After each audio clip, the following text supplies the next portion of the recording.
This impeachment court was established to try the Vice President of the Republic.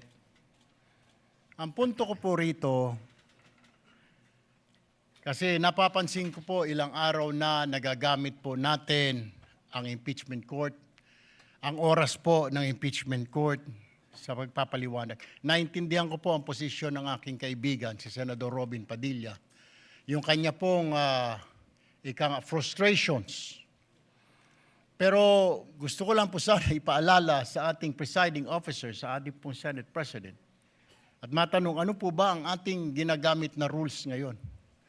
Pwede po ba yung mga problema po labas sa impeachment court na ito o labas sa kaso ng Vice President ay dadalhin natin dito? Di po ba ang korte na ito na itatag para po sana kay Vice President at kay Vice President lamang? Mga ebidensya, mga testimonya, mga pahayag patungkol lamang po sana sa impeachment ng Vice President. Kasi dito pong mga nagdaang araw, Mr. Presiding Officer, Senate President, mga kasama, napansin ko po na nagagamit ang oras po ng impeachment court sa pagtatanggol po ng mga nakaraang araw ng sarili ng ilan sa mga kasamahan natin sa mga akusasyon. This is not the right forum and the right venue and not the right time to explain your situation. Kung gusto po ninyong mag-eksplika ng inyong mga saloobin, problema, maaari naman po ninyong gawin yan sa labas po ng oras ng impeachment court. Maaari pong sa press conference, nandyan naman po ang Senate media. Anytime po, nandoon sila sa Senate briefing room, press briefing room. Maaari din po sa Facebook o sa YouTube magpaliwanag. Huwag po nating gamitin ang oras ng impeachment court sa pagpapaliwanag o sa pagtatanggol ng ating mga sarili simula pa po noong nakaraang linggo. Because the time we waste here to defend ourselves, defend what we believe or what have you, is an injustice to the Vice President.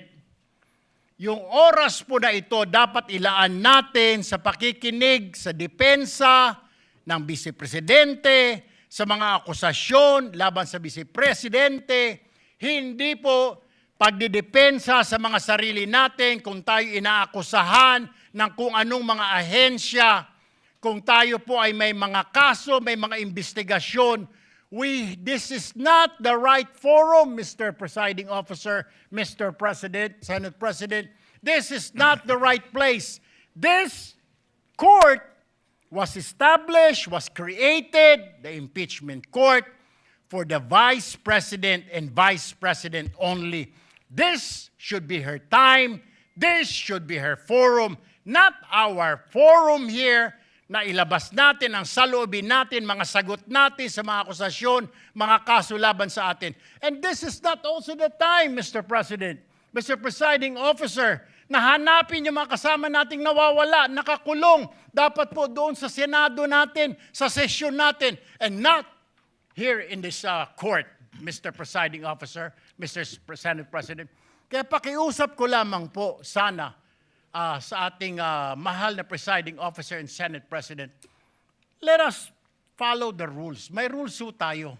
Kung hindi naman ho patungkol sa Vice President na sasabihin natin, hindi naman po patungkol sa depensa o prosekusyon ng Vice Presidente natin, then wag na ho natin payagan na magsalita pa po dito because nasasayang.